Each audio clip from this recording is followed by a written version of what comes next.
Alright, welcome back. For everyone wondering what it looks like to be hacking into Bluetooth connections, well, this is it. This is mostly it. Yeah, I'm not surrounded by naked women. Sadly, that's not part of the deal. You just need a big mess behind you.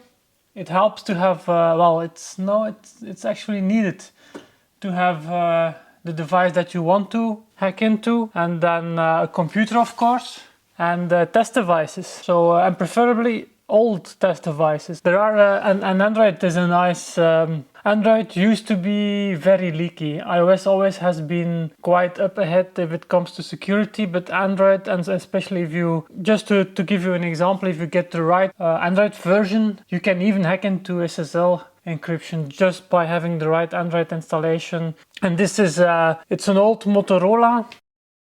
Motorola is nice because I think it's still owned by Google. So they had cheap phones. So it was a nice alternative, a cheaper alternative to the typical Android, the Pixel devices that we currently have. And for the, well, how it's going. So it involves a lot of booting up and shutting down the bike. Also fiddling with the connections of the Bluetooth settings within the bike. The state I'm in with 0 for the moment, so in Energica I have totally decoded everything. I haven't looked into the OBD port yet, but that's a separate connection, of course. That's where you put a wire or a connector on the OBD port, and then you check what the communication protocol is and what you can read from that. There were some interesting posts on the Facebook group recently. For the 0, I've done the OBD2 port connection, and I have a serial communication interface there where I can get information from. And the Bluetooth connection, I had it working. But it was a very hacky solution that I had, and I released a video where I was riding with the Sport Plus mode, for instance. Yeah, but it was very hacky, and it was not something I was willing to share right away.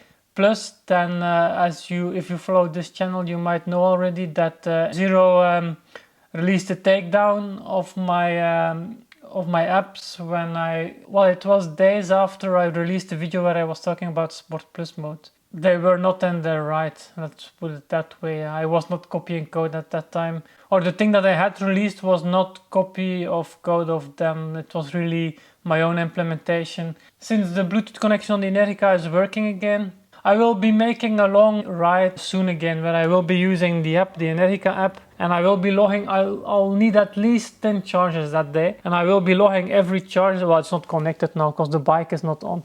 But I will be logging each, this is the graph when you're riding, for instance. This is really the latest app available in the App Store, so you can get it. It does not make a connection to any network, so it's not sharing your information. What you can do is, here it's this is a graph that shows how the charging is going. And that's what I want to know when I make my long ride with the Energica. I want to plot every charge that I make so that I can see at what point it throttles. All you can do with this is there is an export button there, so you can export the data from these graphs. And I will have it with the screen lock on in my pocket while I'm riding.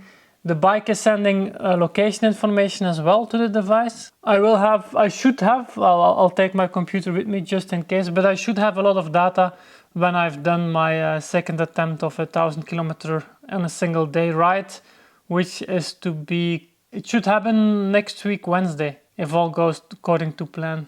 I will be making the graphs of the charging, which is what I want to see mostly, but you'll also have all my riding information. So if you want to make any conclusions from that in another way, feel free to do so. I'll make sure I'll put them up. And if I forget to put them online, just let me know. My route that I've done that day, which I will use for my long ride again, but it's not within the app yet, but I can always add it in the app. I'll look into adding it in the future somewhere.